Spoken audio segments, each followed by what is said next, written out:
What if everything we thought we knew about ancient technology was just the tip of the iceberg? Picture this: sprawling cities with self-cleaning streets, temples that amplified whispers into thunderous echoes, and aqueducts so precise they put modern plumbing to shame.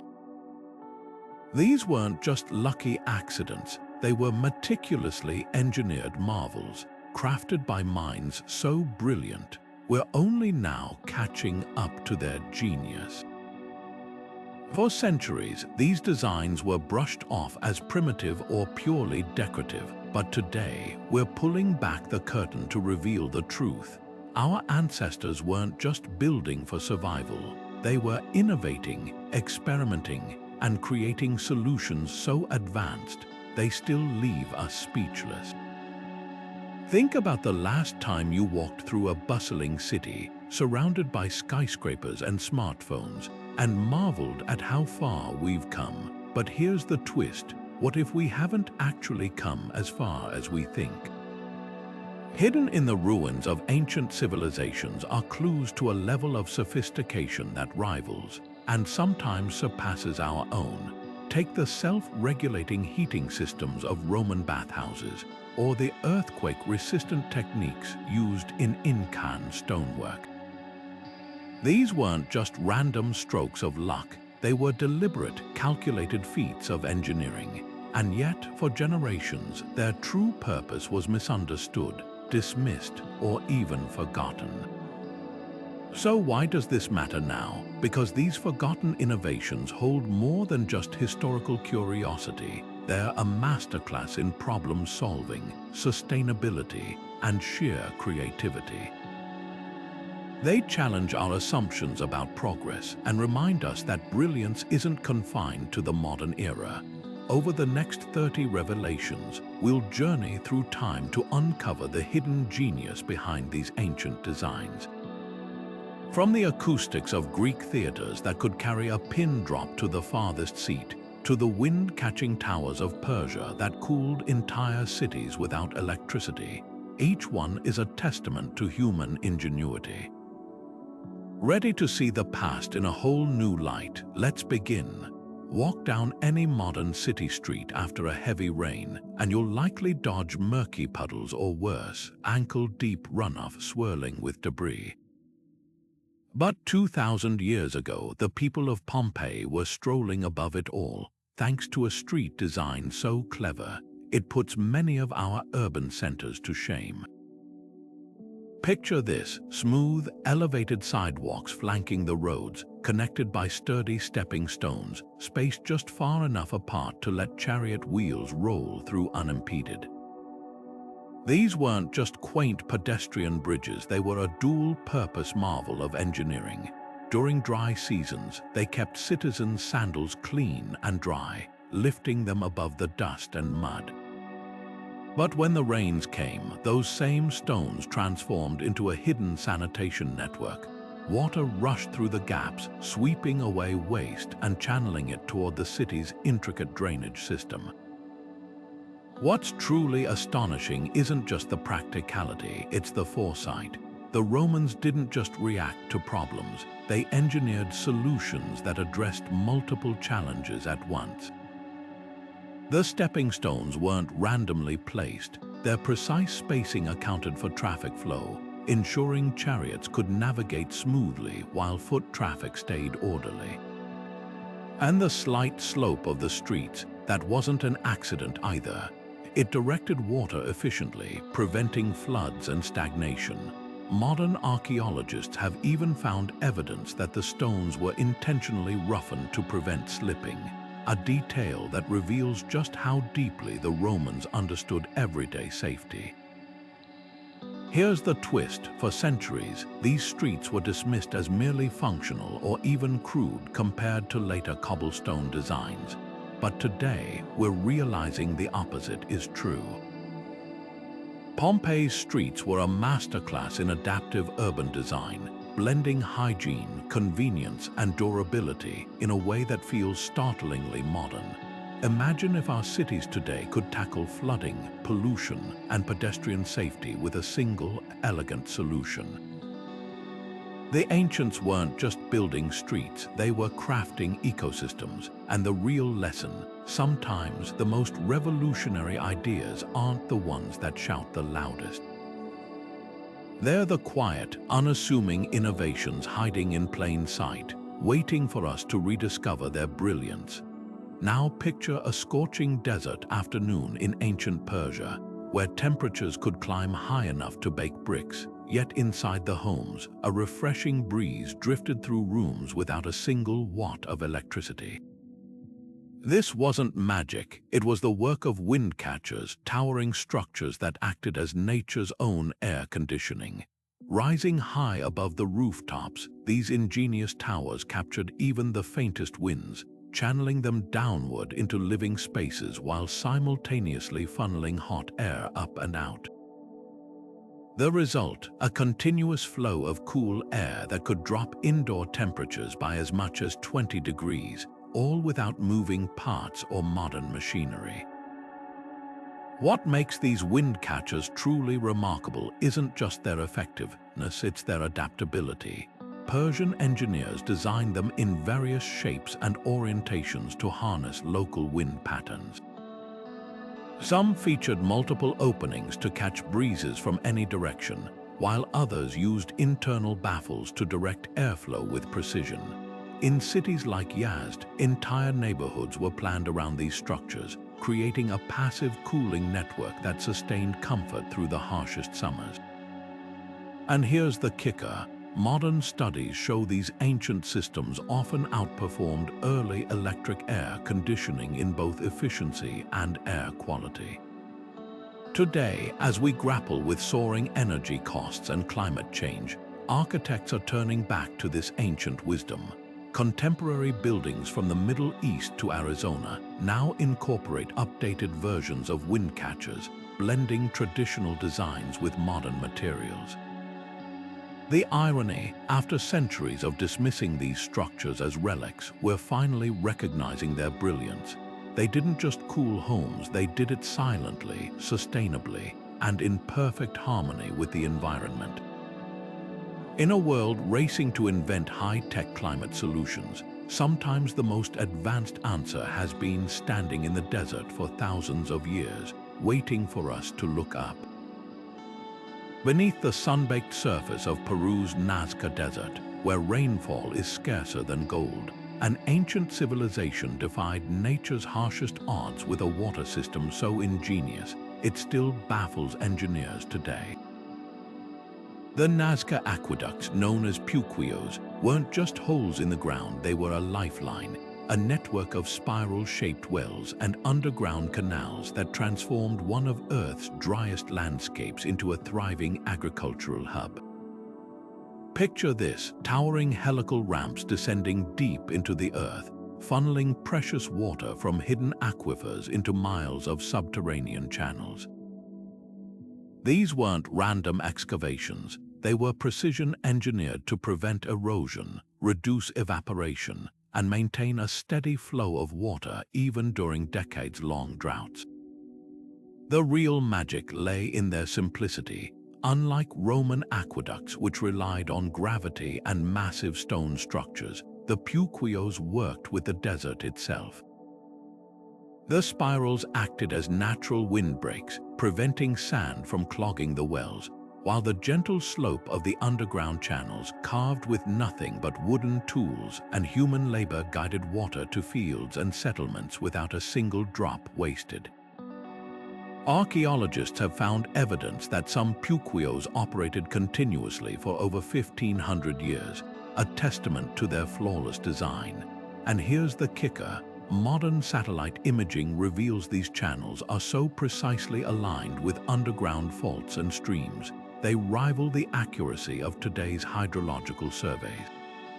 What's even more astonishing is how the Nazca people maintained this system without written records or metal tools.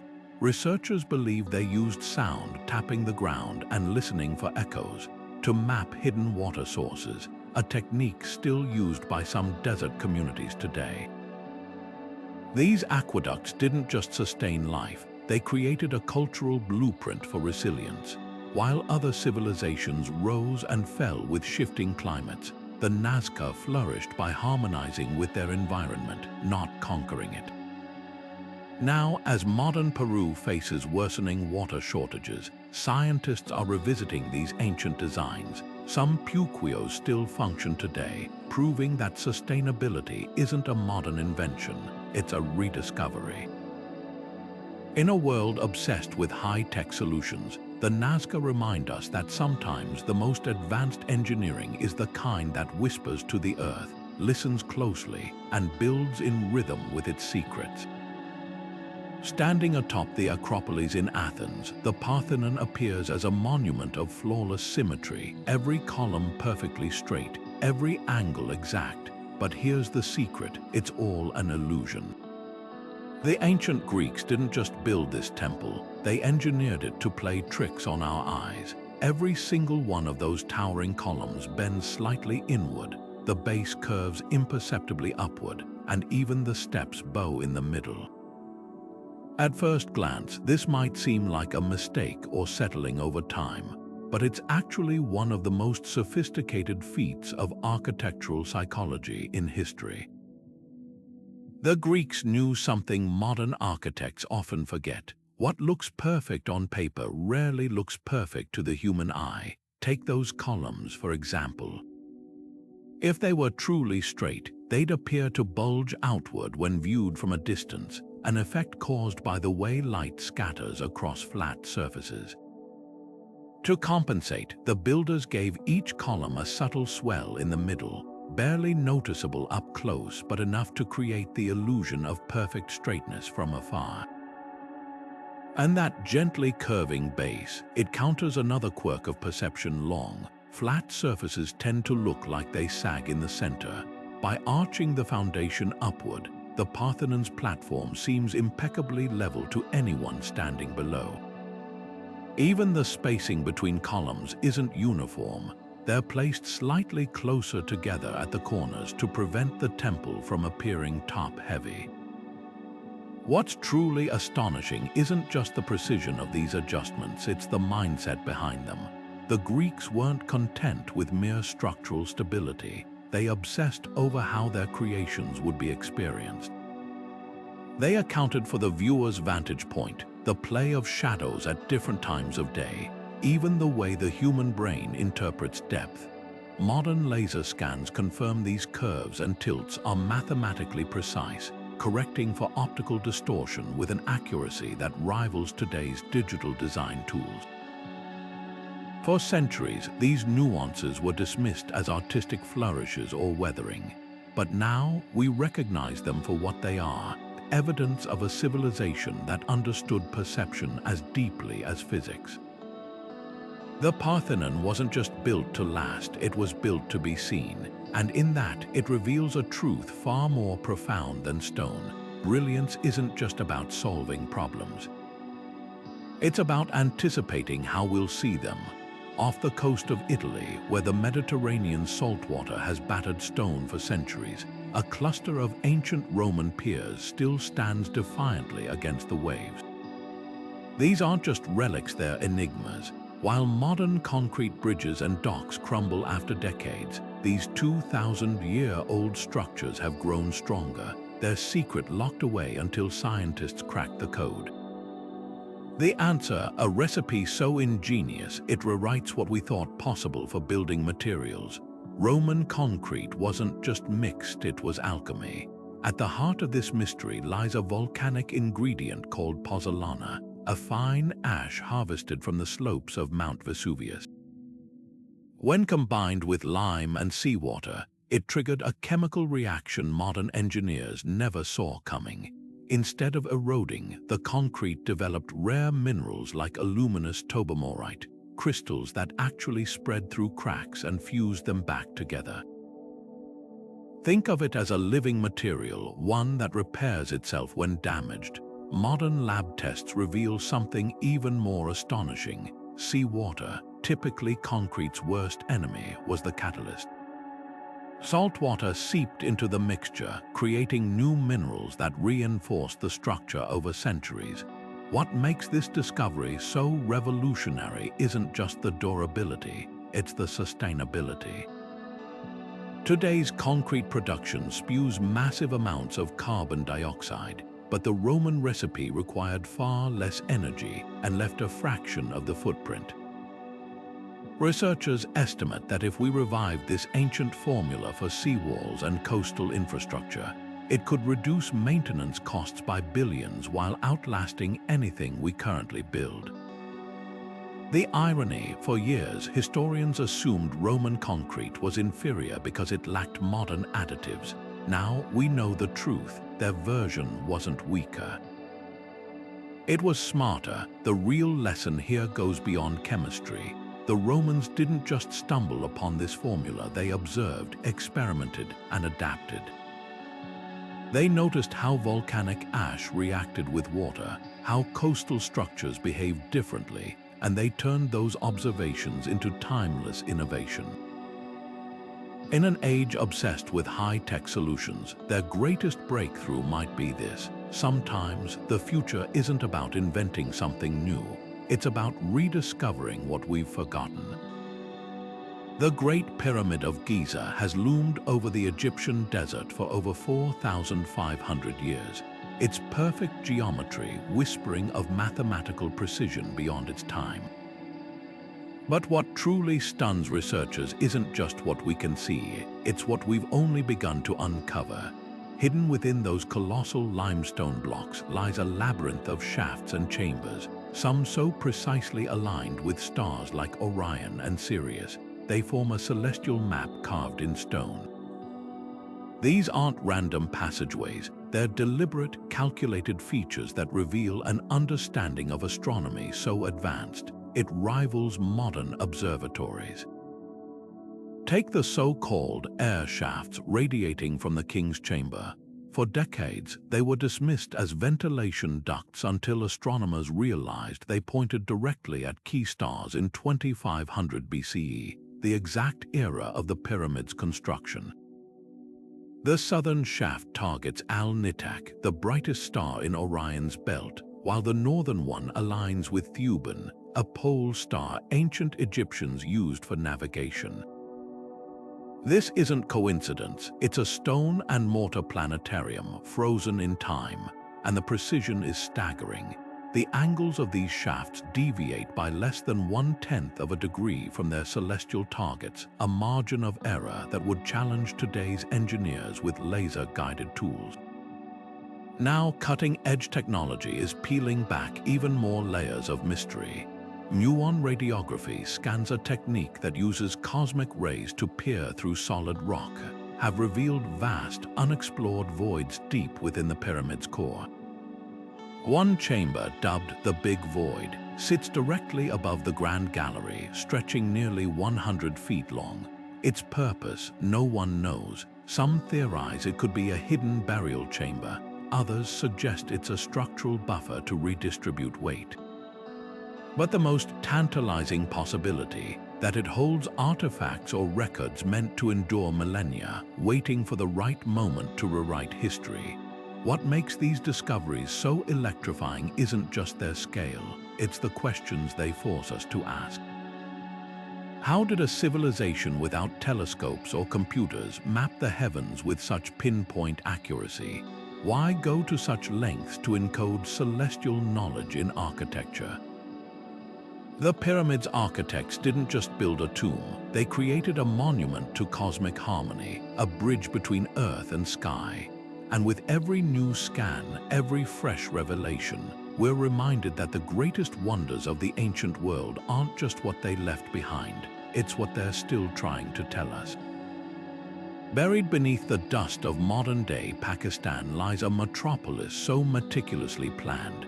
It could pass for a blueprint from today's urban design textbooks, except it was built over 4,000 years ago. Welcome to Mohenjo-Daro, the jewel of the Indus Valley civilization, where streets ran straight as arrows in a perfect grid, houses shared standardized brick dimensions, and sewage systems hummed beneath the pavement with eerie modernity. This wasn't just a settlement, it was a masterclass in order, a city engineered with precision that would make even the most fastidious modern planner pause. What set Mohenjo-Daro apart wasn't just the grid itself, it was the obsessive attention to detail. Every main street aligned exactly north-south or east-west, intersecting at perfect right angles to create uniform blocks. The bricks, identical in size across the entire city, baked to a standardized ratio of 4 to 2 to 1, a consistency unmatched until the industrial era. And then there were the sewers, an underground network of clay pipes and channels that funneled waste away from homes and into covered drains, complete with manhole covers for maintenance. Imagine a Bronze Age city where you could stroll down paved avenues without stepping over open gutters, a luxury many modern cities still struggle to achieve. But here's the twist, this wasn't just about aesthetics or even hygiene. The grid served a deeper purpose. By standardizing layouts, the Indus Valley people streamlined construction, trade, and even governance. Archaeologists have found evidence of centralized planning, suggesting that someone or some council orchestrated this urban symphony down to the last brick. And those sewers, they weren't just functional, they reflected a societal priority. Unlike contemporaries who reserved advanced infrastructure for elites, Mohenjo-Daro's plumbing served nearly every household, hinting at a surprising egalitarianism. The real shock comes when you compare this to other ancient cities. While Mesopotamia and Egypt built grand temples and palaces, their urban sprawl often grew organically, a tangle of alleys and courtyards. Mohenjo-Daro's planners, though, seemed allergic to chaos. They even included features like raised citadels for flood protection and public granaries positioned for efficient distribution. It's as if they cracked the code of urban livability millennia before zoning laws existed. Today, as megacities groan under haphazard expansion, Mohenjo-Daro's legacy feels less like a relic and more like a revelation. Modern engineers studying its layouts have noted how the grid optimizes airflow to combat heat, while the uniform bricks simplified repairs, a lesson in sustainable design we're only now relearning. The Indus Valley civilization didn't just build cities, they engineered systems that balanced human needs with environmental realities, and the most humbling thought. They did it all without satellites, CD software, or even the wheel. Sometimes the past's greatest genius lies not in what it invented, but in what it understood. In the year 132, as the Han Dynasty's scholars debated philosophy and poets penned verses, a brilliant mind named Zhang Heng was quietly rewriting the rules of disaster prevention. His creation, a bronze vessel adorned with 8 dragon heads, each clutching a metal ball, looked more like a ceremonial artifact than a scientific instrument. But when an earthquake struck hundreds of miles away, one of those dragons would open its jaws, dropping its ball into the waiting mouth of a bronze frog below with a resounding clang. This wasn't just art, it was the world's first seismoscope, a device so precise it could detect quakes too faint for human senses and point unerringly toward their origin. The genius of Zhang Heng's design lay in its elegant simplicity. Inside that ornate vessel hung a delicate inverted pendulum connected to the dragons through a series of levers. When seismic waves rippled through the earth, the pendulum would sway toward the quake's epicenter, triggering only the dragon aligned with that direction. Imagine the astonishment of court officials when, on one occasion, the device signaled an earthquake they couldn't feel, only for messengers days later to confirm a tremor in the exact direction the dragon had indicated. Modern engineers have recreated the seismoscope using period-accurate materials and found it could detect quakes as far as 400 miles away, rivaling early 20th century seismographs. What's truly remarkable isn't just the mechanism, it's the thinking behind it. Heng understood something fundamental about earthquakes. They send waves radiating outward in predictable patterns, a concept Western science wouldn't formalize for another 1700 years. His design accounted for this by using the pendulum's natural resonance to amplify subtle vibrations, filtering out everyday tremors like passing carts or footsteps. And those 8 dragons, they corresponded to the cardinal and intercardinal directions, creating a compass rose of disaster detection. For centuries, scholars dismissed ancient accounts of the seismoscope as exaggerated folklore until 2011, when researchers in China built a working replica that performed flawlessly in tests. Today, as cities brace for the next big quake, Zhang Heng's invention offers a humbling lesson. Sometimes the most advanced solutions don't need microchips or algorithms. They need observation, creativity, and a willingness to listen even to the quietest whispers of the earth. Imagine sailing across the North Atlantic 1,000 years ago, no compass in sight, with clouds so thick you couldn't tell dawn from dusk. For most sailors, this would be a death sentence, but not for the Vikings. Their secret weapon wasn't just brute strength or intuition. It was a seemingly ordinary crystal that could do the impossible. Legends spoke of the solarstein or sunstone, a translucent gem that revealed the sun's position even when the sky was a featureless gray. For centuries, historians dismissed these tales as myth until modern science proved them right. The magic of the sunstone lies in a property called birefringence, a phenomenon where certain crystals split light into 2 beams. When Vikings held up a piece of Iceland spar, a type of calcite crystal found in Scandinavia, and rotated it against the sky, something extraordinary happened. On cloudy days, the crystal would darken or lighten depending on its angle to the hidden sun. By finding the position where both beams matched in brightness, navigators could pinpoint the sun's location with startling accuracy, even at twilight or through fog. Researchers testing replicas of these stones found they could determine the sun's position within 5 degrees, a margin so narrow it rivals early magnetic compasses.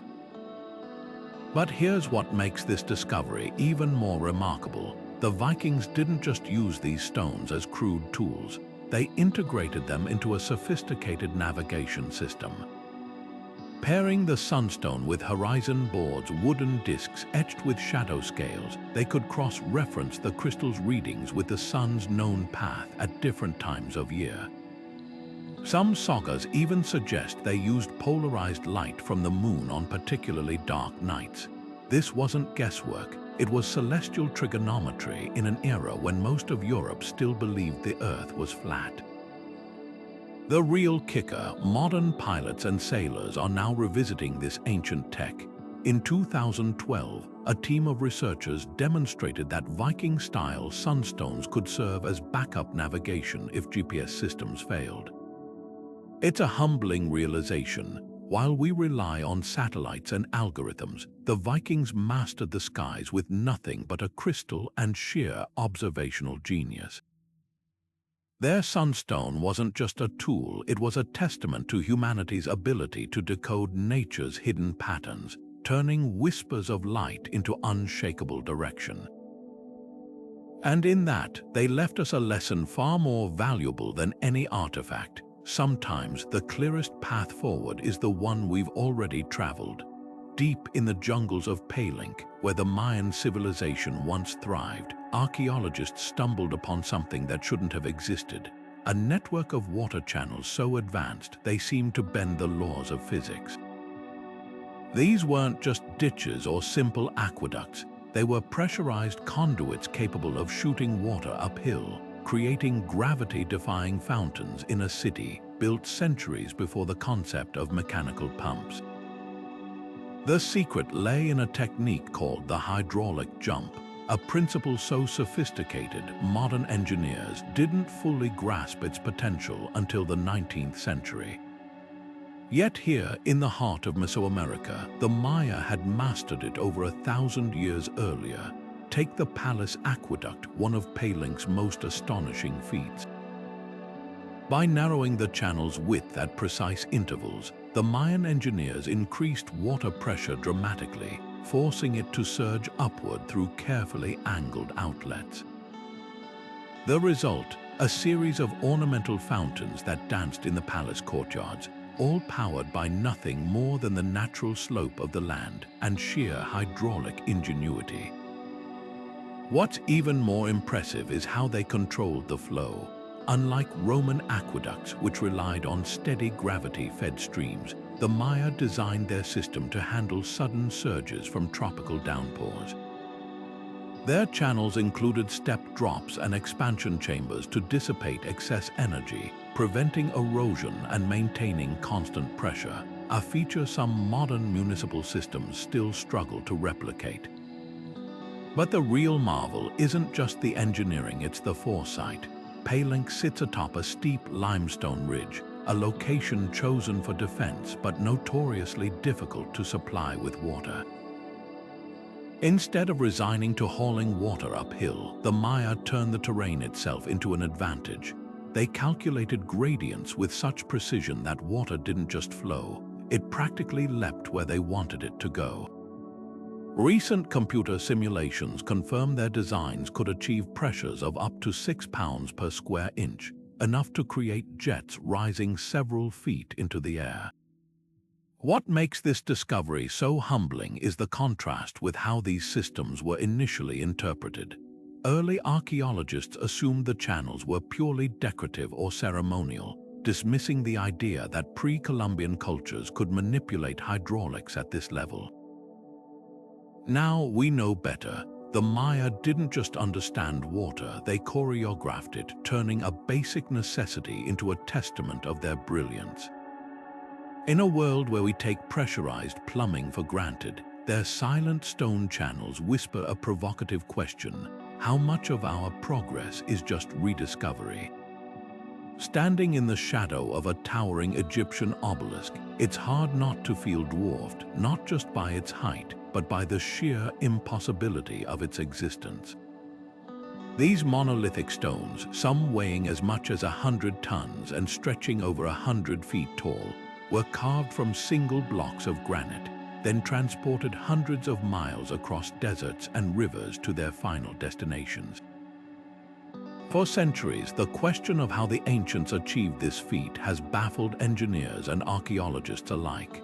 The answer, as recent experiments reveal, lies in a combination of brute force, brilliant physics, and a trick so simple, it's almost laughable: wet sand. Picture this: hundreds of workers hauling an obelisk on a massive wooden sled, not by dragging it directly over dry desert terrain, but by turning the sand itself into a lubricated highway.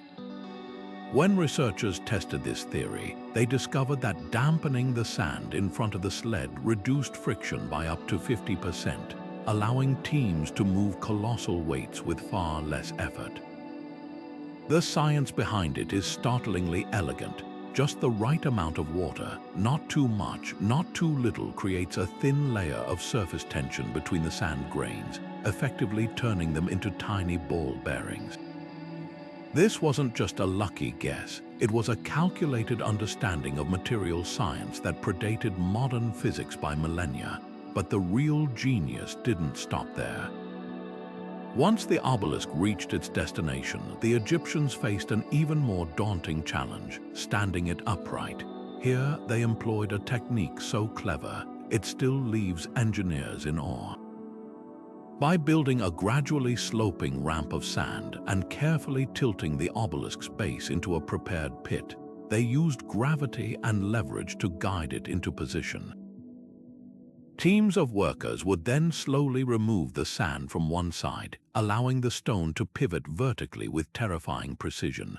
One miscalculation, one uneven shift, and the entire structure could shatter, yet surviving records suggest they rarely failed. The most astonishing part: modern attempts to replicate these methods have confirmed their effectiveness. In 2014, A team from the University of Amsterdam demonstrated that wet sand could indeed move massive weights with a fraction of the expected manpower. Even more impressively, when they tried raising a scaled-down obelisk using the sand ramp method, it worked flawlessly, proving that what was once dismissed as myth or exaggeration was in fact cutting-edge engineering.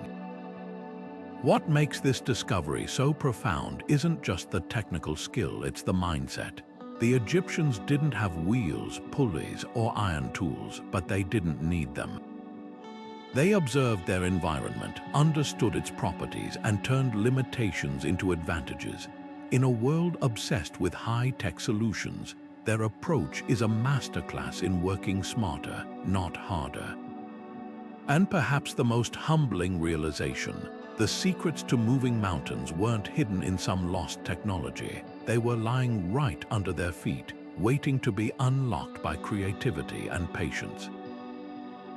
Dredged from a shipwreck off the coast of Greece in 1901, the Antikythera mechanism was initially mistaken for a piece of corroded rock, until researchers noticed the intricate bronze gears peeking through the crust of time. What they'd uncovered wasn't just an artifact, it was a 2,000-year-old revelation, a device so advanced it rewrote the history of technology.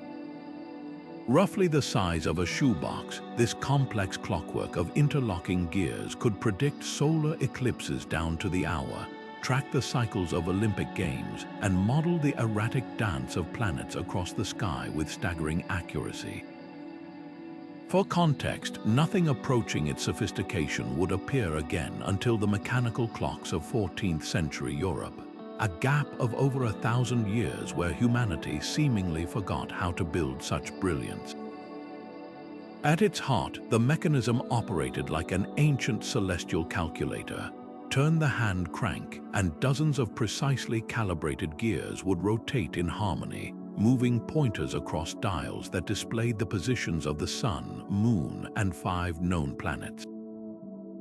One particularly ingenious gear even mimicked the Moon's elliptical orbit, accounting for its periodic speed changes, a subtlety modern astronomers call lunar anomaly. This wasn't just a toy, it was a working model of the cosmos, a testament to Greek understanding of mathematics and mechanical engineering that borders on prophetic. Recent CT scans reveal inscriptions on the device's plates functioned like a user manual, explaining how to read eclipse predictions and planetary alignments for specific dates. What truly stuns modern scientists isn't just the mechanism's existence, it's the sheer audacity of its design. The gears feature prime numbers in their tooth counts, a deliberate choice that allowed the device to replicate celestial ratios with minimal parts. One gear train calculates the metonic cycle, a 19-year period where lunar phases recur on the same calendar dates, a feat requiring a gear ratio of 254:19, solved with near-perfect precision. The craftsmanship is so exact, researchers estimate its eclipse predictions were accurate to within 2 hours over decades of operation.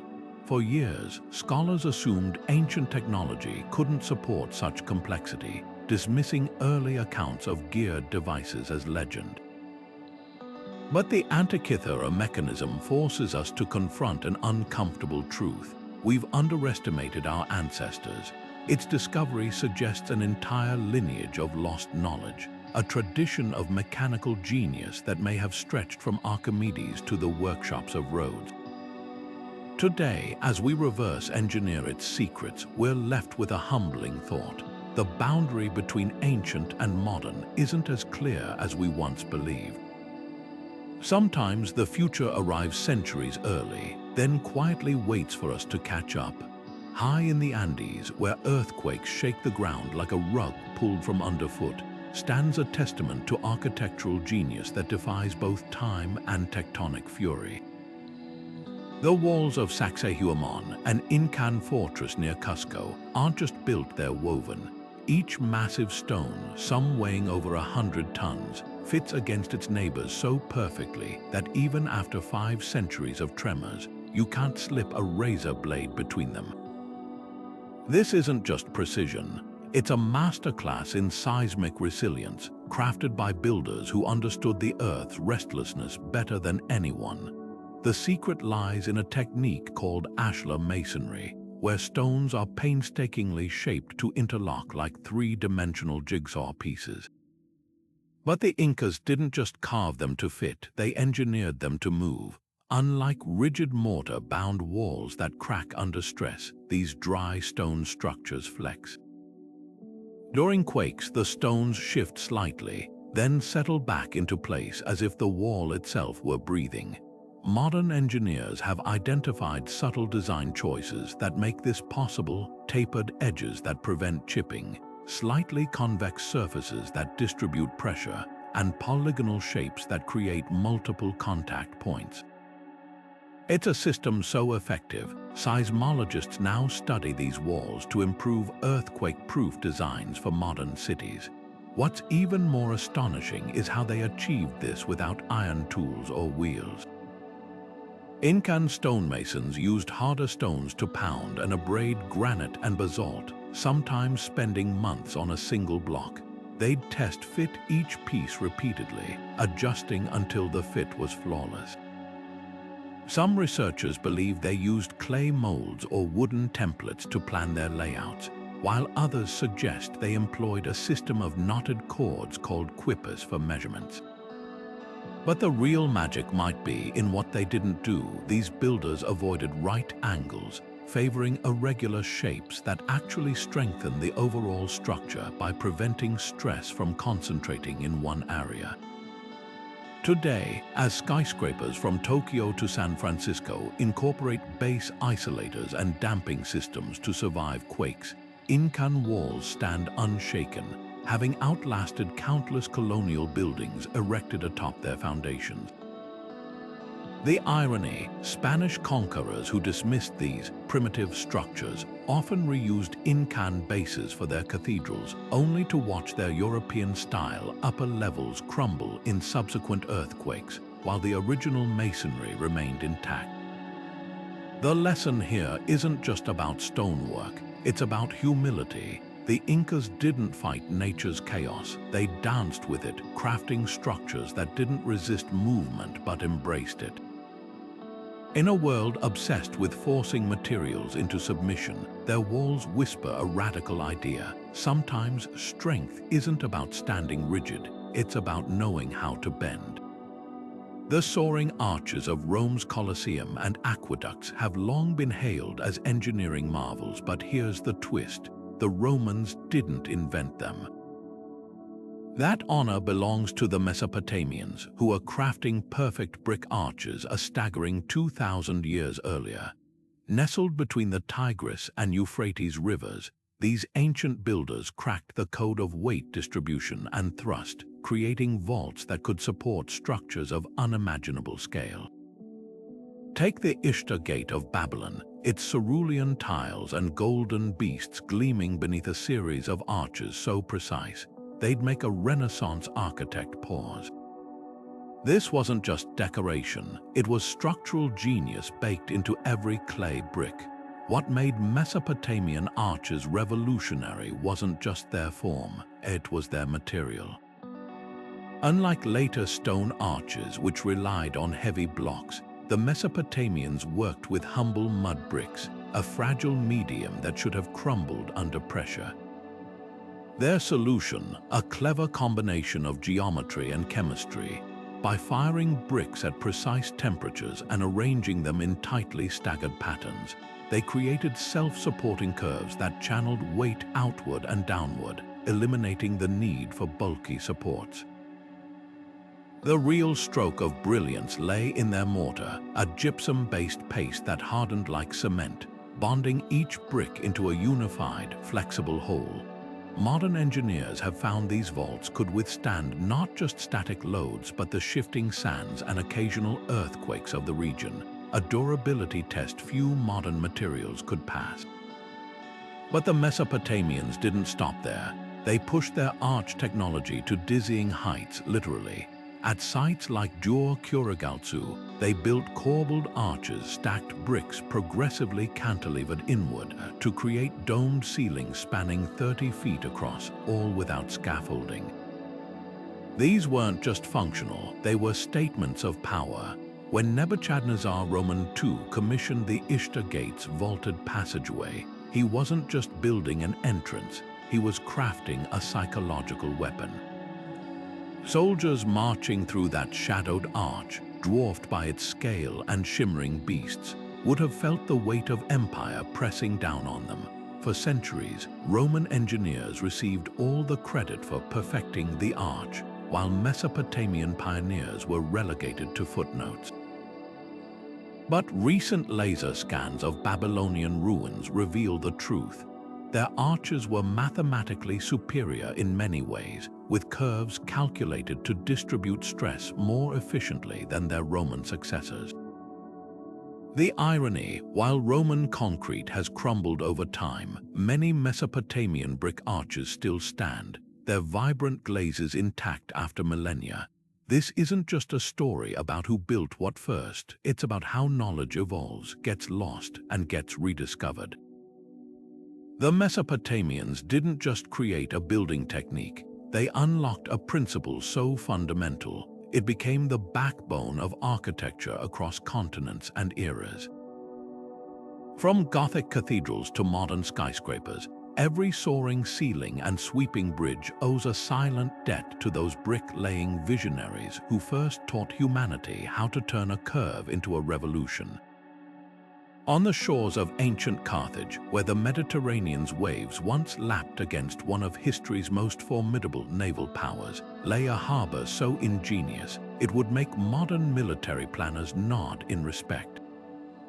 The Carthaginian harbor wasn't just a docking area, it was a floating fortress, a circular marvel of engineering designed to protect and deploy warships with a speed and secrecy that rivals today's most advanced naval bases. At its heart sat a massive artificial island, ringed by hidden shipyards and topped with a command tower, all connected by a network of rotating platforms that could spin entire fleets into position like cogs in a well-oiled machine. The brilliance of this design lay in its dual purpose, defense and efficiency. The outer harbor, open to civilian trade, masked the true military might concealed within the inner circle. Only a narrow, easily defended channel connected the two, ensuring surprise attacks would falter at the bottleneck. But the real stroke of genius was the rotating platforms. By mounting ship sheds on these massive wooden discs, Carthaginian engineers could quickly turn vessels to face the exit, eliminating the need for laborious rowing or towing in tight spaces. Imagine a fleet of triremes sleek, fast warships pivoting in unison, ready to launch while enemies still scramble to organize their approach. Recent underwater archaeology has revealed grooves and pivot points confirming these mechanisms, suggesting the system could deploy dozens of ships in minutes, a tactical advantage akin to a modern aircraft carrier's flight deck. What's even more impressive is how the Carthaginians kept this innovation hidden. Greek and Roman accounts describe the harbor as mythical, its inner workings shrouded in secrecy. The shipyards were roofed and camouflaged, their entrances angled so spies on nearby hills couldn't peer inside. Even the island's central tower served a dual role, part lookout post, part psychological weapon, its towering presence a constant reminder of Carthage's naval dominance. Modern naval historians have drawn startling parallels between this ancient harbor and today's strategic bases. The rotating platforms functioned much like aircraft carrier elevators, moving assets swiftly from storage to action. The layered defense civilian outer port, guarded channel, hidden inner sanctum mirrors modern security zones protecting sensitive military docks. And just as contemporary navies guard their technological edges, Carthage's secrecy ensured their rivals remained decades behind in naval innovation. The bitter irony, Rome, after leveling Carthage in 146 BCE, attempted to replicate this very harbor design for its own fleet, but never quite matched its efficiency. The Carthaginians had perfected something far ahead of its time, a system where engineering, strategy, and deception intertwined so seamlessly. It became not just a tool of war, but a masterpiece of military architecture. Their harbor didn't just house ships, it embodied an entire philosophy of power. One that understood control of the sea began with control of the dock itself.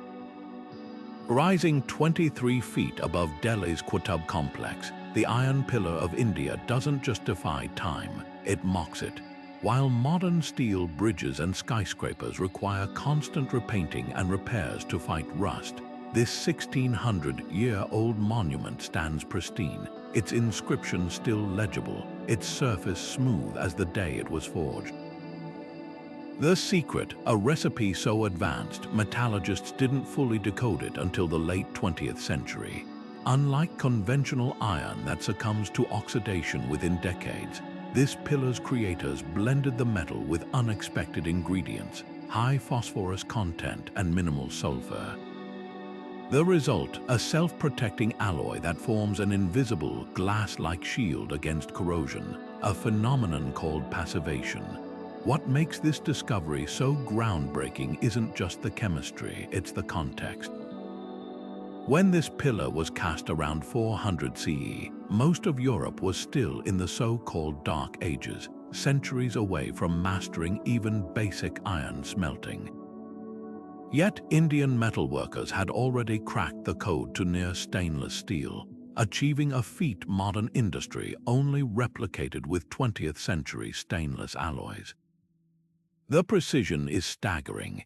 Analysis shows the phosphorus content hovers around 1%, just enough to create that protective film without making the metal brittle. Even more impressively, the iron itself is nearly pure, with a carbon content below 0.1%, indicating a smelting process far cleaner than anything available until the Industrial Revolution. But the real marvel lies in how they did it without modern tools or thermometers. Researchers believe ancient smiths used a technique called bloomery smelting, where iron ore was heated with charcoal in clay furnaces.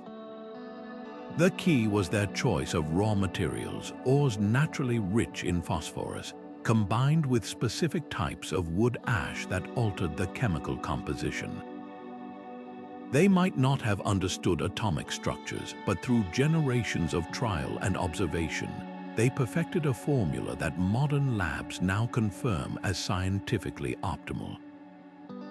Recent studies even suggest the pillar's SLIGHT Chinese letter just 3 degrees off vertical helps rainwater sheet off evenly, preventing localized erosion. The irony. For centuries, colonial-era scholars dismissed the pillar's resilience as luck or Oriental mystery, refusing to believe pre-industrial cultures could outpace European metallurgy. Today, as engineers battle rust on everything from bridges to offshore oil rigs, this ancient monument offers a masterclass in material science. NASA has studied its corrosion resistance for spacecraft components, while modern alloy designers draw inspiration from its phosphorus balance. The pillar's creators didn't just make metal last, they engineered it to endure millennia, leaving behind not just an artifact but a challenge. Sometimes the most advanced solutions aren't invented. They're remembered deep beneath the labyrinthine corridors of Knossos, where legends say the Minotaur once roamed. The Minoans engineered a solution to a problem that still plagues modern buildings: how to flood windowless spaces with natural light. Their answer: light wells carefully positioned vertical shafts lined with polished gypsum that captured sunlight from courtyards above and bounced it down through multiple stories like a stone skipping across water. But these weren't just crude holes in the ceiling. Each shaft was angled precisely to maximize daylight during winter months when the sun hung low, then diffuse harsh summer rays to prevent overheating. The result, rooms buried 2 or 3 levels underground glowed with soft, even illumination, eliminating the need for smoky oil lamps and creating an ambience that felt almost magical. What set the Minoan system apart was its adaptability. Unlike later Roman atriums, which relied on large open spaces, the Knossos Palace used a network of smaller, strategically placed wells tailored to each room's function. Storage areas received cooler, indirect light to preserve goods, while ceremonial chambers got dramatic shafts that spotlighted frescoed walls. Archaeologists have found evidence that some wells incorporated reflective pools at their bases, doubling the light's reach while adding humidity control, a dual-purpose innovation modern architects are only now rediscovering. The real stroke of genius lay in the materials. The Minoans lined these shafts with gypsum, a stone that scatters light like a natural diffuser, creating glare-free illumination perfect for intricate artwork. Modern simulations show their designs achieved a light distribution efficiency rivaling today's fiber optic systems, all without a single lens or mirror. And those angles weren't guesswork, they aligned with solstice and equinox paths, proving the Minoans understood solar geometry centuries before the Greeks formalized astronomy.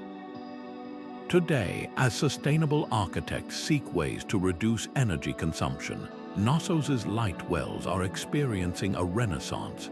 Buildings from London to Singapore now incorporate Minoan tubes, modern versions of these ancient shafts that slash lighting costs by up to 70%.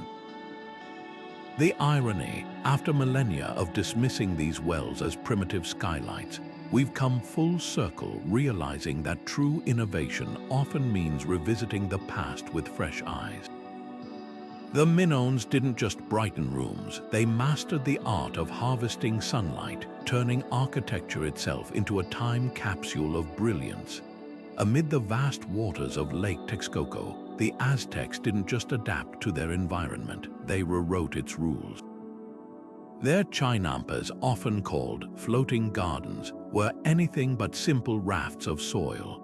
These rectangular plots, anchored to the lakebed with willow trees and woven reeds, transformed shallow marshes into the most productive agricultural system of the ancient Americas. Picture a grid of fertile islands, each yielding up to 7 harvests a year: corn, beans, squash, and flowers bursting forth in a cycle that put modern monoculture farms to shame. The secret, a closed-loop ecosystem where every element served multiple purposes. Aquatic plants decomposed into nutrient-rich mud, dredged up to replenish the beds. Fish thrived in the canals between plots, their waste fertilizing crops while providing protein. Even the willow trees doubled as living anchors and nitrogen fixers, their roots purifying water as they stabilized the beds. What made this system revolutionary wasn't just its productivity, it was its resilience. While European farms of the same era relied on crop rotation and fallow periods, chinampas never exhausted the soil.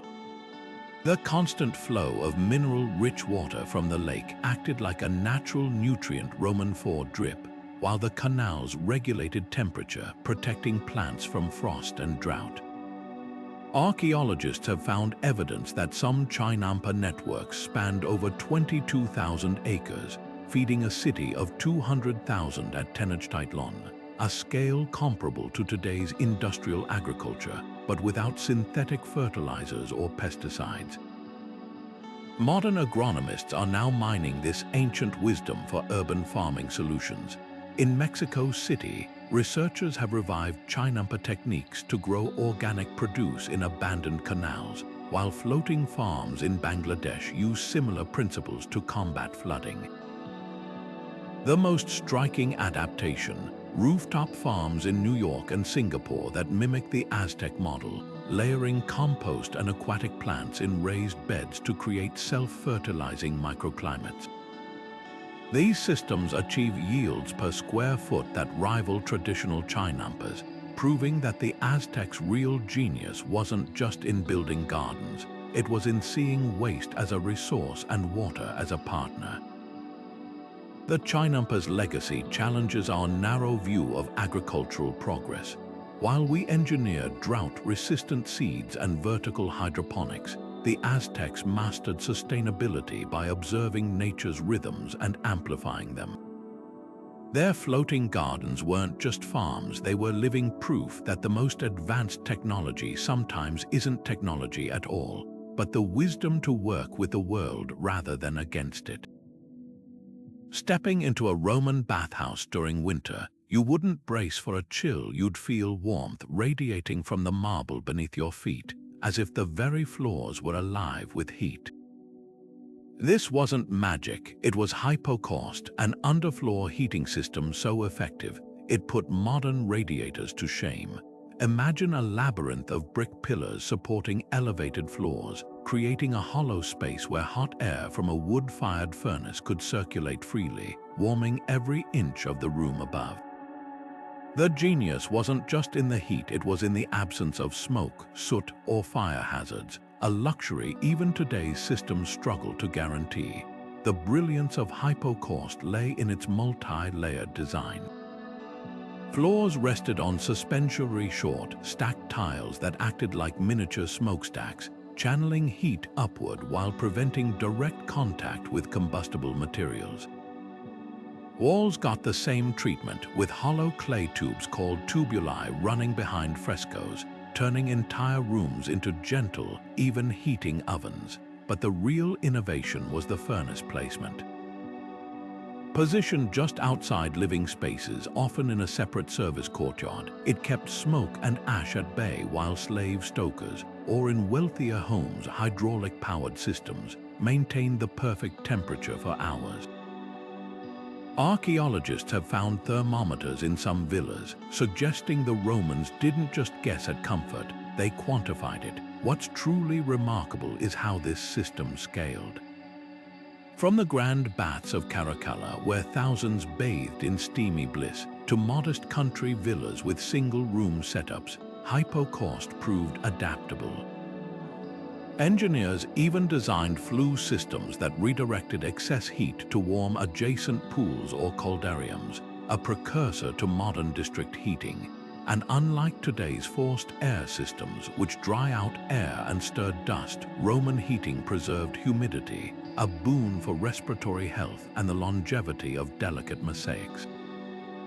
Modern attempts to replicate hypocaust reveal its surprising efficiency. Tests show properly maintained systems could maintain 75 degrees Fahrenheit in large rooms with just 1/3 the fuel consumption of medieval fireplaces. Some European eco-homes now use updated versions, swapping wood furnaces for solar thermal collectors but keeping the same passive circulation principles. The irony, we've spent centuries reinventing heating, only to circle back to a 2,000-year-old solution that was cleaner, quieter, and more evenly distributed than most of what followed.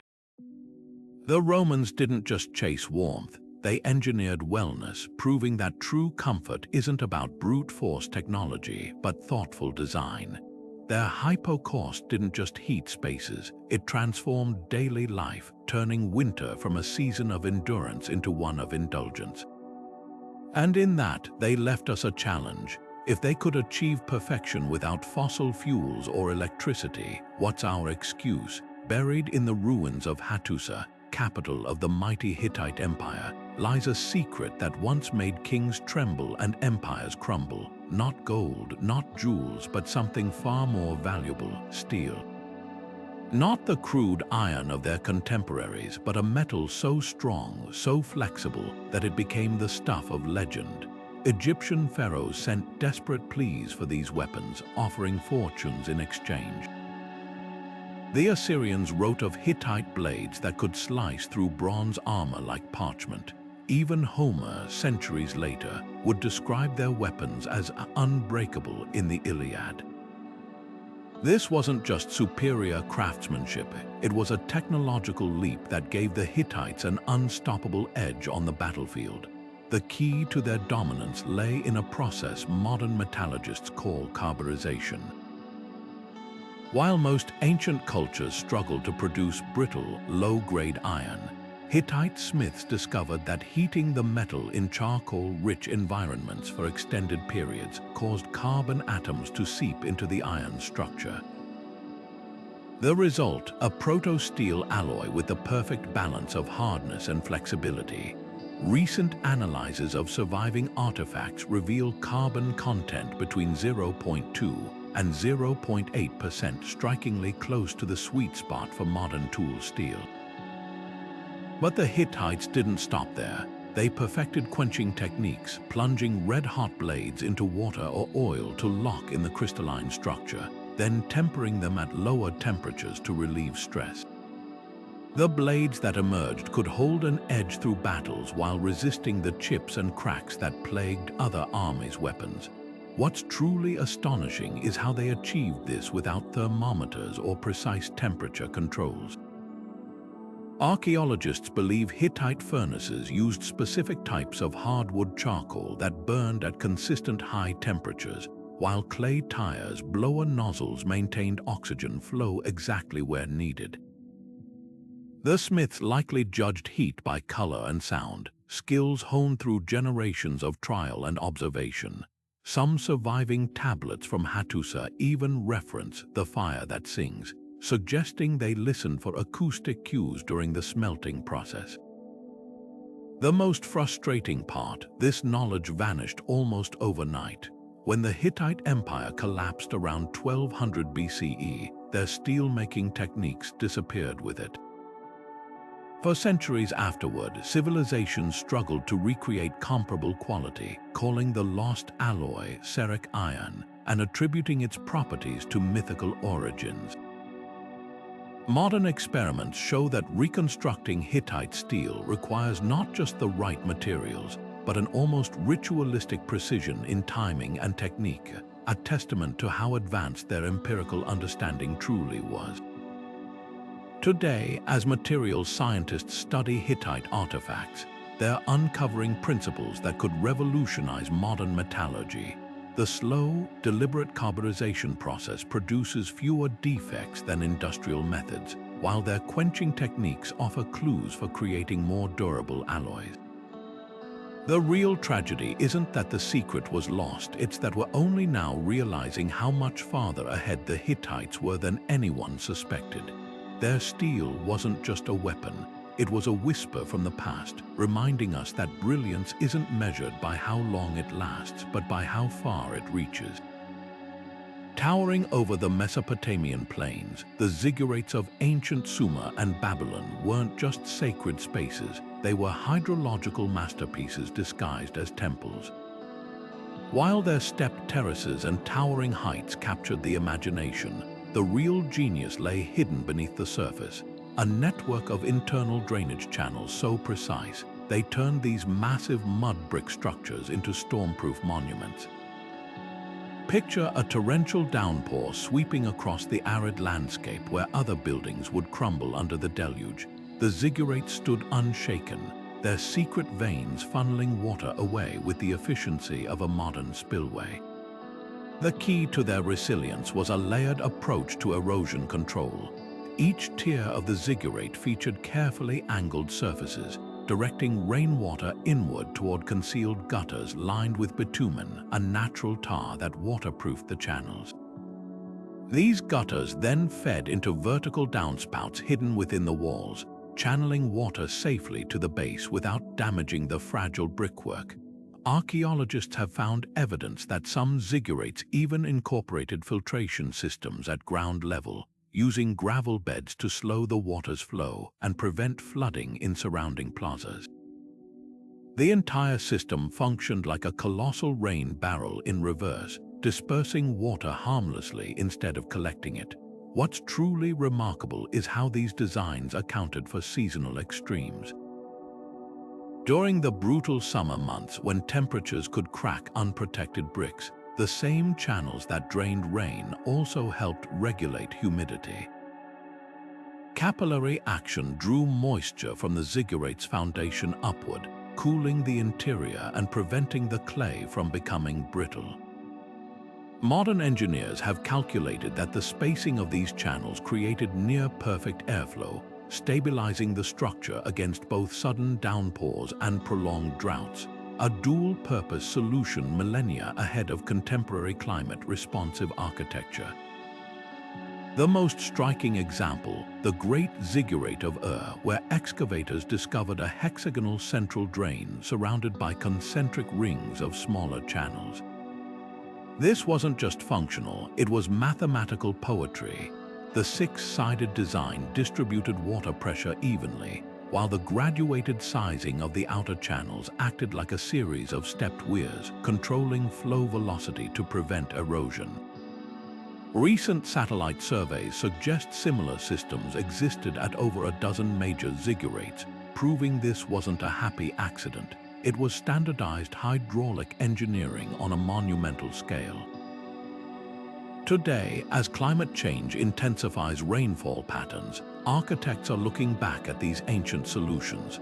Modern buildings in flood-prone areas now incorporate ziggurat-inspired tiered drainage, using the same principle of graduated runoff to protect foundations. The irony, after centuries of viewing these temples as purely symbolic, we're finally recognizing their true legacy, a blueprint for harmonizing architecture with the elements. The ziggurats didn't just reach for the heavens, they tamed the storms that threatened to pull them back to earth. In a quiet corner of 1st century Alexandria, where scholars once unlocked the secrets of geometry and astronomy, an inventor named Hero crafted a device so ahead of its time, it would take humanity 1,800 years to recognize its full potential. The Aeolipile, often dismissed as a mere temple curiosity, wasn't just a spinning brass ball, it was the world's first known steam engine, a whirl of contained power that could have rewritten history had anyone grasped its implications.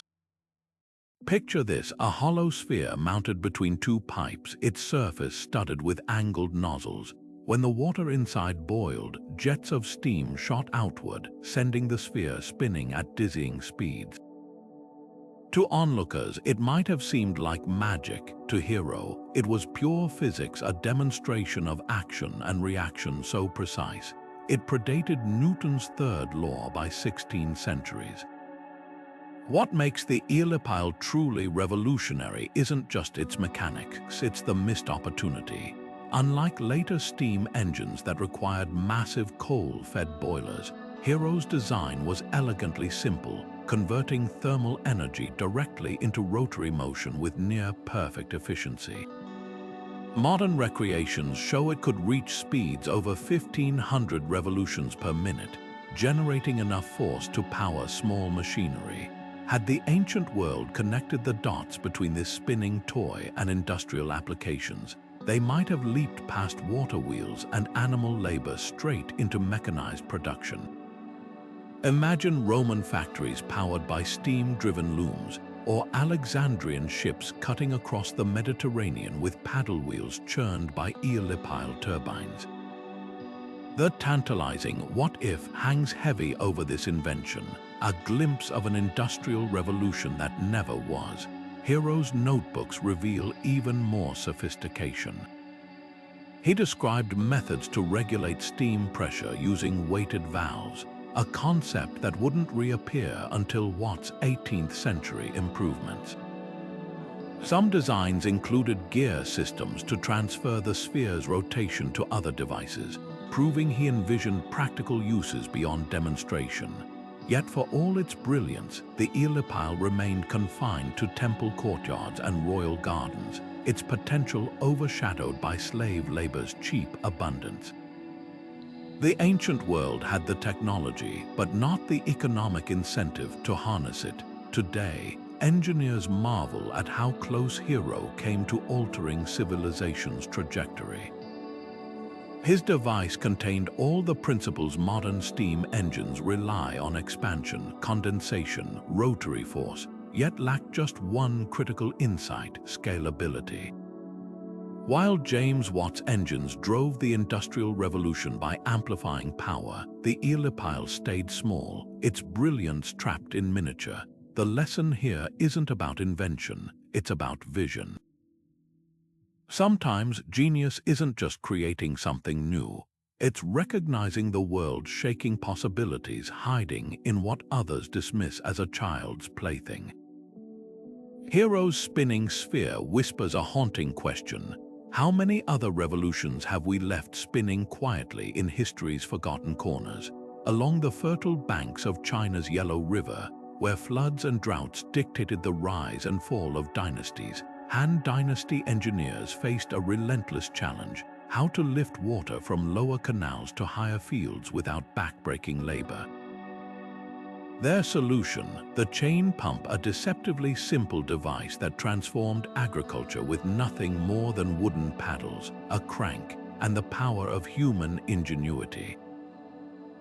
Picture a continuous loop of square wooden plates strung like beads on a rope, turning through a wooden trough. With each rotation, the paddles scooped water upward, defying gravity to deliver life-giving moisture to parched crops. This wasn't just a tool, it was a hydraulic revolution in motion. What set the chain pump apart wasn't just its efficiency, it was its adaptability. Unlike fixed shadoofs or cumbersome water wheels, this design could be scaled to any height or terrain. Farmers could operate it with a single hand crank or harness oxen for larger versions that lifted water over 20 feet. The genius lay in its modularity. Longer troughs and additional paddles could extend its reach, while the lightweight wooden construction made repairs as easy as swapping a broken tile. Archaeologists have found evidence that some Han-era models moved over 300 gallons of water per hour, enough to irrigate an acre of rice paddies in a single day. But the real breakthrough was in the details. The paddle's square shape created a near-perfect seal against the trough, minimizing spillage, while the rope's flexibility allowed the system to bend around corners, something rigid piston pumps couldn't achieve. Modern engineers have recreated these pumps using original materials and found they outperformed European designs well into the Middle Ages in both durability and water displacement. And here's the kicker: the chain pump's basic principle, continuous loops moving material, still underpins everything from factory conveyor belts to modern escalators.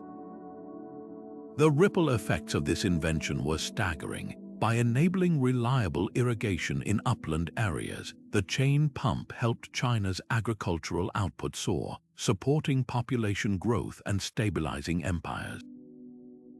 Later dynasties added innovations like bamboo piping to distribute the water further, while naval engineers adapted the design for bilge pumps on ships. Even today, rural communities across Asia use chain pumps nearly identical to their Han ancestors, a testament to a design so flawless, it needed no reinvention. What's most humbling isn't just the pump's longevity, it's the philosophy it embodies. The Han engineers didn't seek to conquer nature with brute force. They worked with its rhythms, using observation and incremental improvement to solve problems. In a world racing toward ever more complex solutions, their chain pump whispers an enduring truth. Sometimes the most revolutionary ideas are the ones that turn simplicity into unstoppable momentum. High in the Andes, where jagged peaks slice through clouds and deserts stretch for miles without water, the Inca Empire built a highway system that defied geography itself. The Quihapac wasn't just a road. It was a 25,000-mile web of engineering audacity, connecting mountains to jungles, deserts to coastlines, with a sophistication that made Roman roads look like dirt paths by comparison. Picture this: trails carved into sheer cliff faces, suspension bridges woven from grass fibers swaying over 1,000-foot drops, and rest stations stocked with supplies spaced precisely a day's walk apart. This wasn't just infrastructure, it was the lifeblood of an empire that ruled without wheels or written records. proving that true connectivity doesn't require modern technology, just relentless ingenuity. What set the Q-Hapag-Nyan apart wasn't just its scale, it was its adaptability. Unlike Roman roads, which relied on rigid stone paving, the Inca engineers worked with the land like seamstresses tailoring fabric. In steep terrain, they built staircases with steps precisely calibrated to a messenger's stride. Across deserts, they laid crushed stone beds that reflected heat and prevented sinking.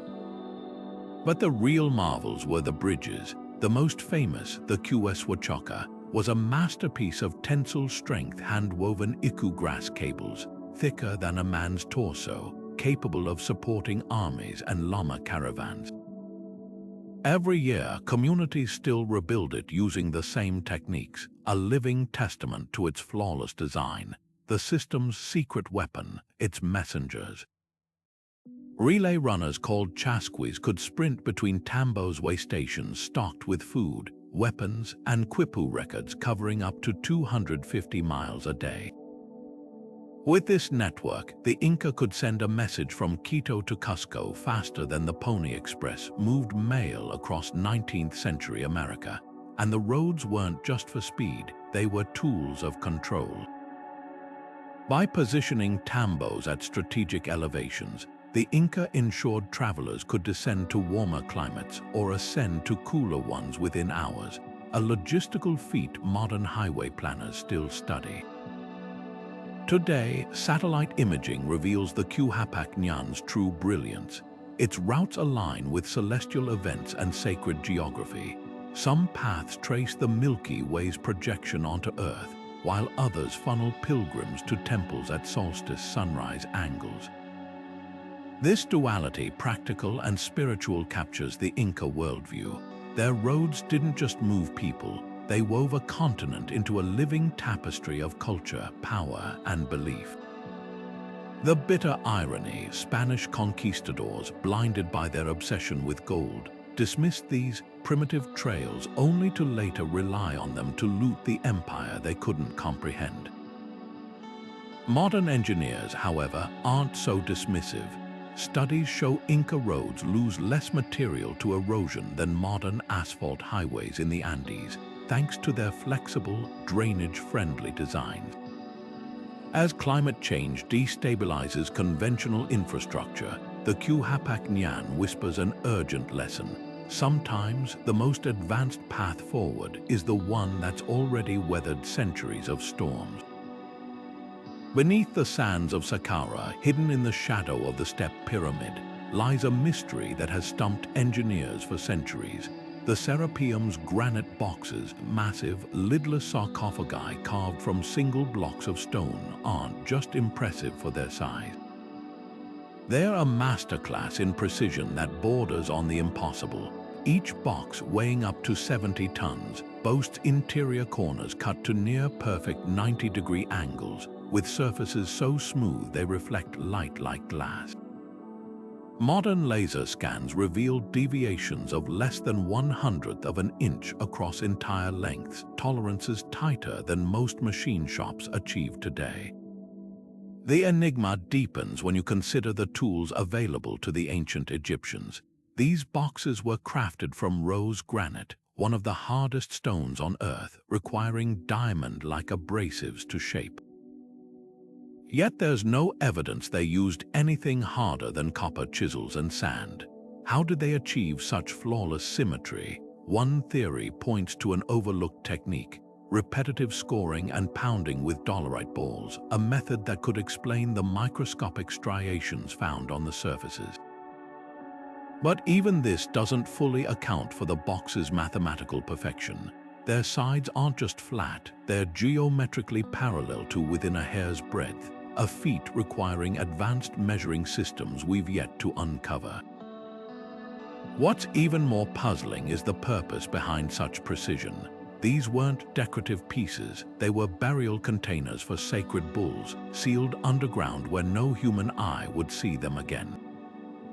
So why invest thousands of man-hours in craftsmanship that defies detection? Some researchers suggest the boxes served as resonance chambers, their exact dimensions tuned to specific frequencies for ceremonial use.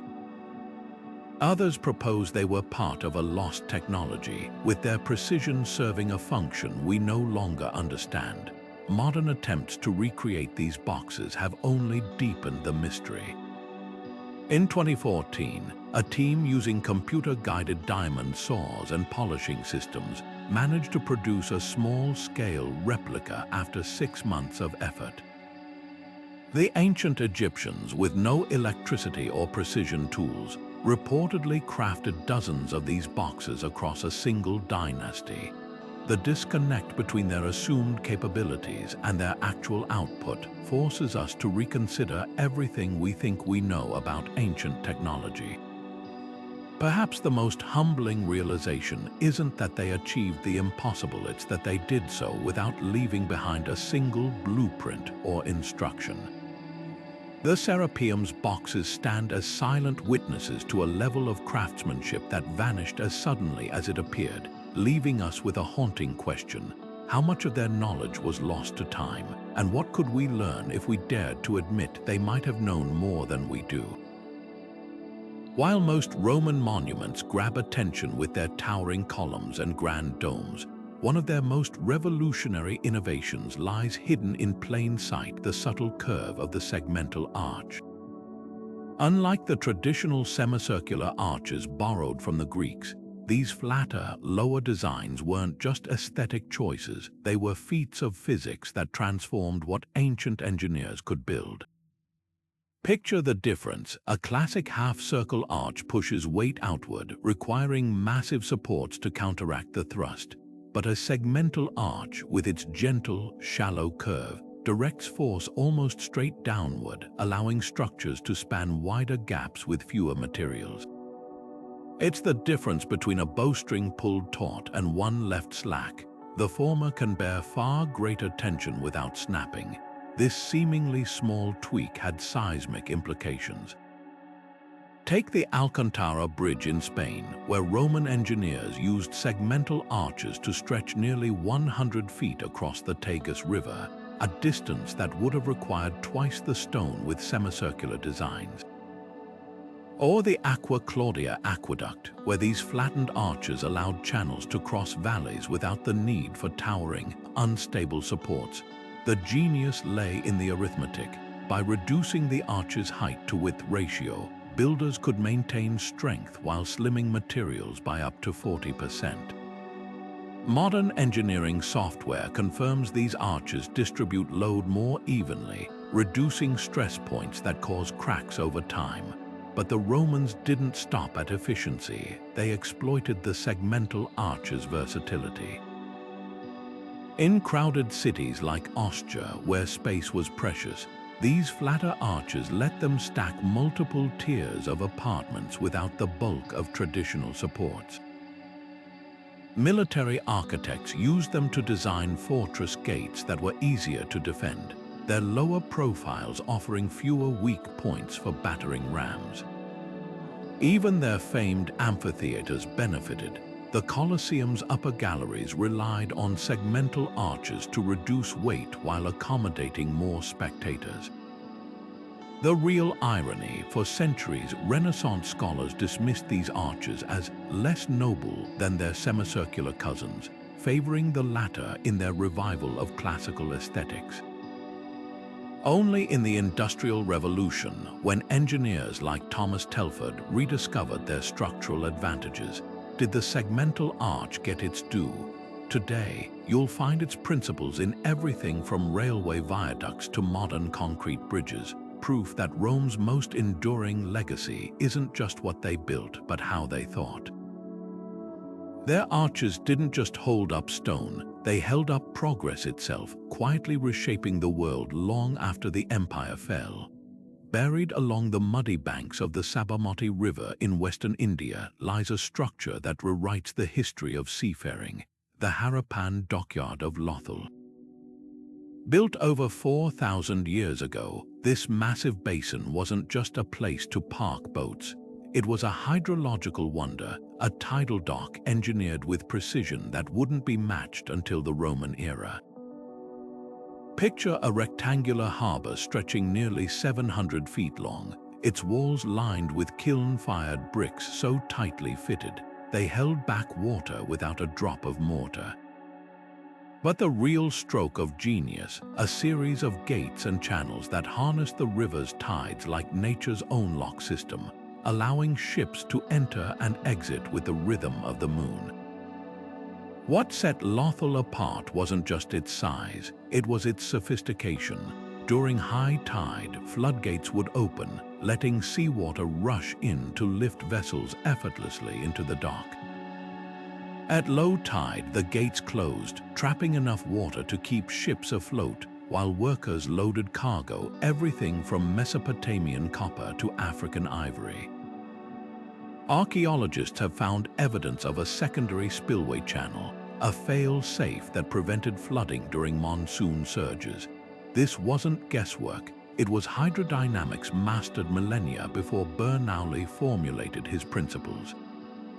Modern engineers who have studied the site estimate the dock could handle ships up to 75 feet long, with a cargo capacity rivaling medieval European vessels.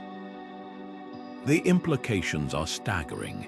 Lothal's builders didn't just adapt to their environment, they weaponized it.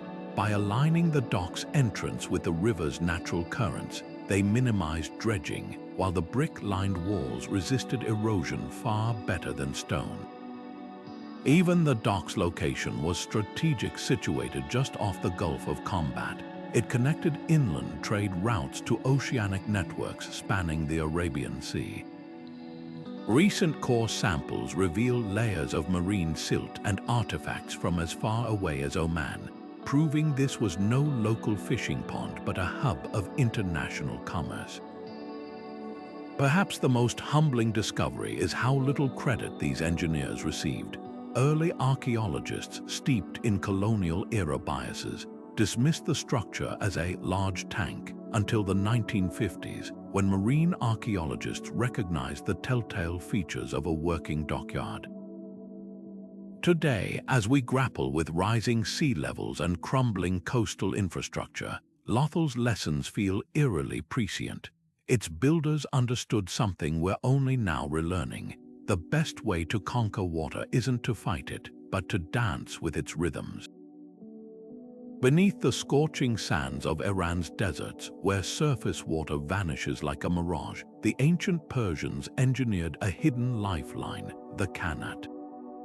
These weren't just tunnels, but subterranean rivers coaxed from mountain aquifers, snaking silently for miles to deliver crystal-clear water to arid cities like Persepolis. Picture this, a master digger called a mukani, lowering himself into a vertical shaft no wider than his shoulders, chiseling through bedrock by flickering lamplight. Every 100 feet, another shaft punctured the surface, not for excavation, but as an air vent and maintenance access, their precise spacing maintaining airflow while preventing collapses. The gradient was everything, a slope so gentle, water flowed at walking speed without eroding the tunnels, yet steep enough to reach distant oases entirely by gravity. What made Qanats revolutionary wasn't just their construction, it was their sustainability. Unlike open canals that lose up to 60% of water to evaporation, these underground channels preserved every precious drop. The earth itself acted as a natural filter, removing impurities while maintaining a cool, consistent temperature that prevented bacterial growth. Modern hydrologists have found some Qanats transport water with 95% efficiency, outperforming many contemporary pipelines.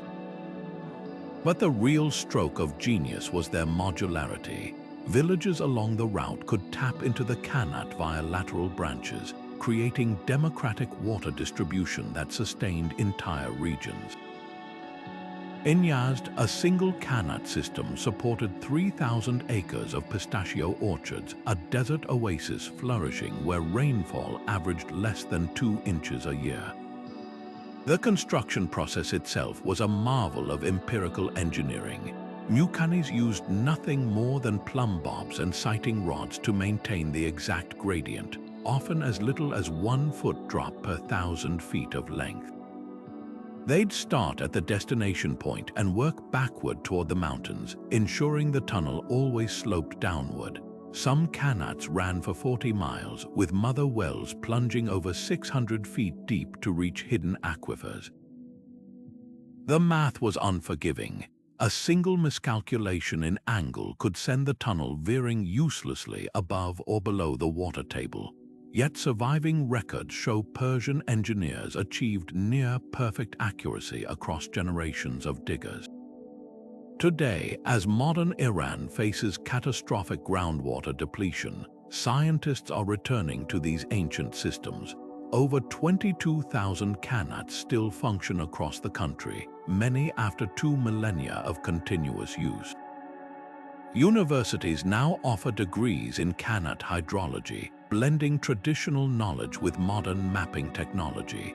The World Bank has funded restorations, recognizing that these tunnels, built without pumps or fossil fuels, offer a blueprint for water security in an era of climate change.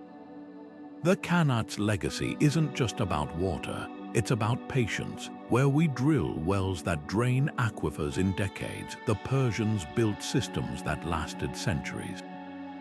Their lesson resonates louder than ever. True sustainability isn't extracted from the earth, it's negotiated with it, one careful tunnel at a time. Beneath the rolling green hills of ancient Celtic Europe, artisans crafted treasures that defied time, not with hammered gold or carved stone, but with molten glass transformed into beads so radiant they seemed to capture sunlight itself.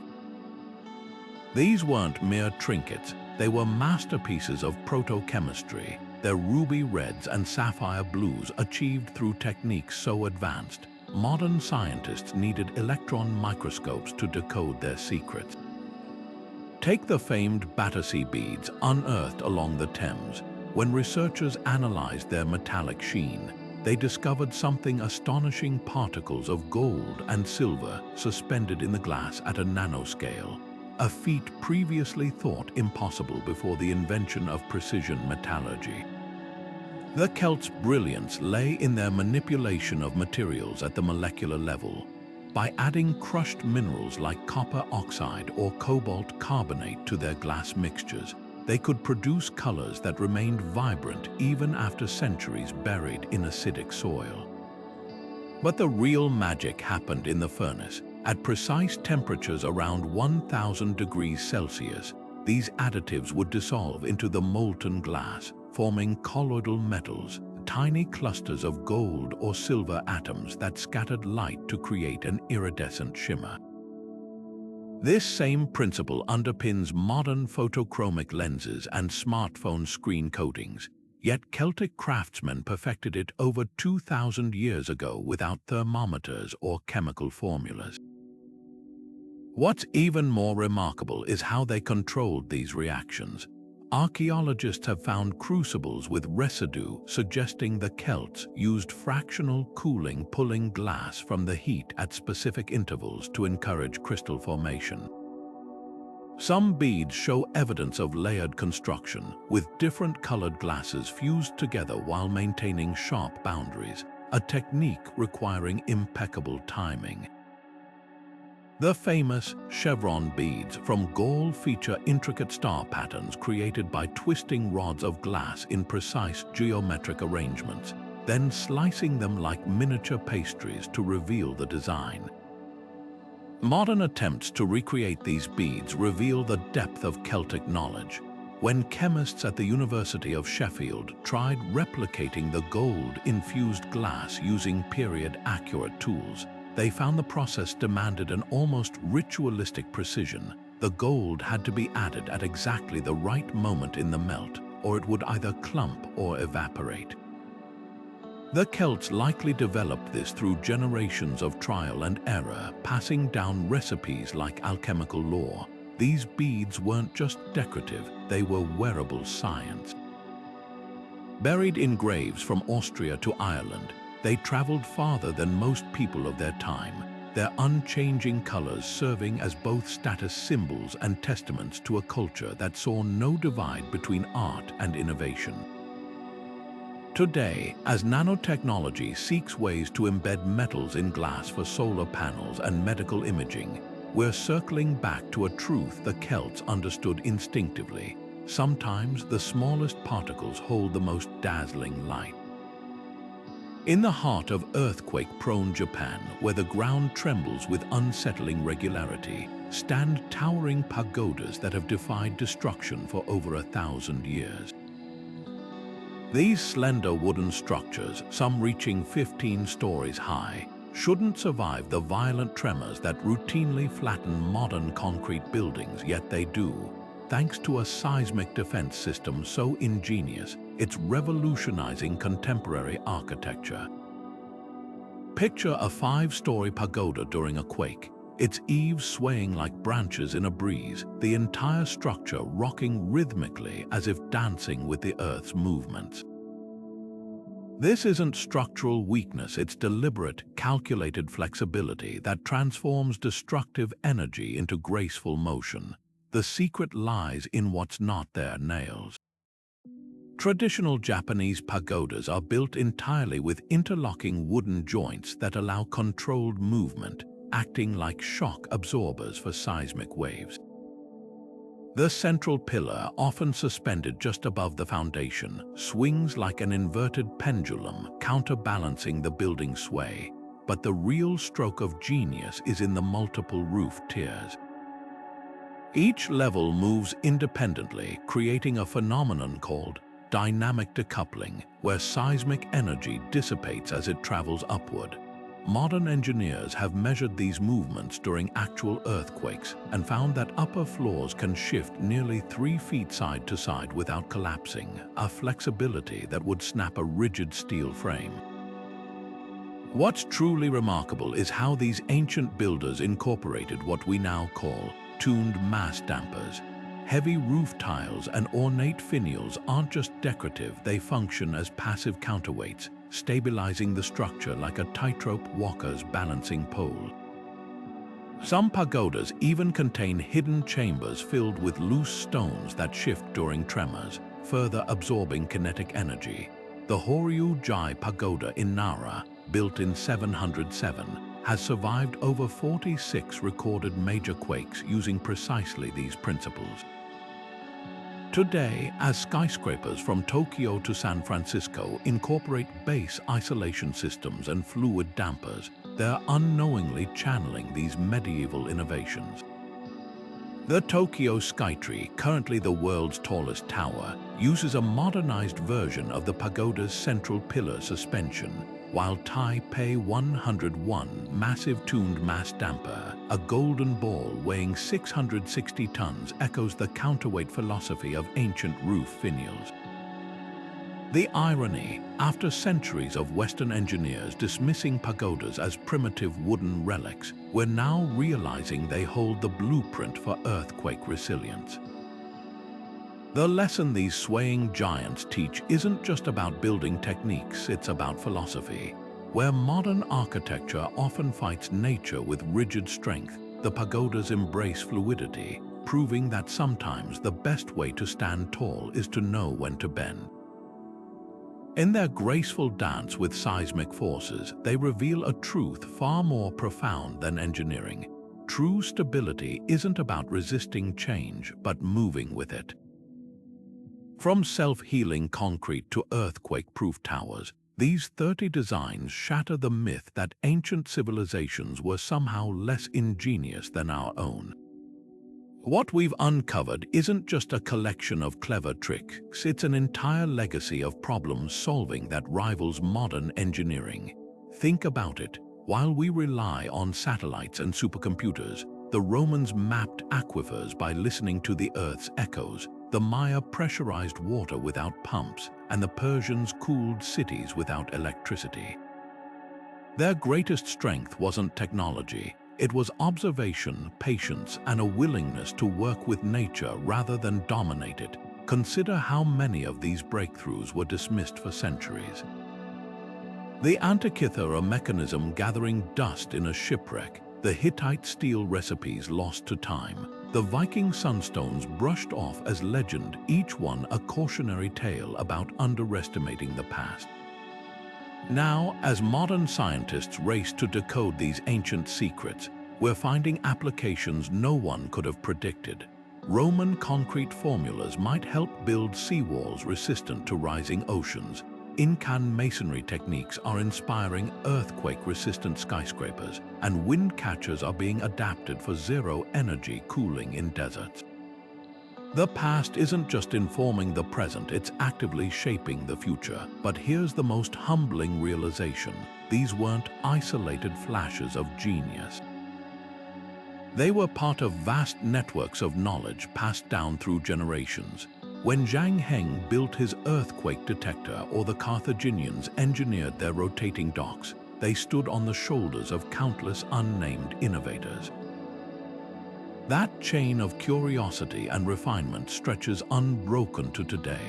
We're just the latest link. So as you reflect on these marvels, ask yourself this: what groundbreaking solutions from our own era might future civilizations one day rediscover and marvel at? Which of our everyday inventions will they pore over with the same awe we reserve for the pyramids or the great ziggurat? The conversation doesn't end here. Drop your thoughts in the comments, and let's keep unraveling history's greatest innovations together.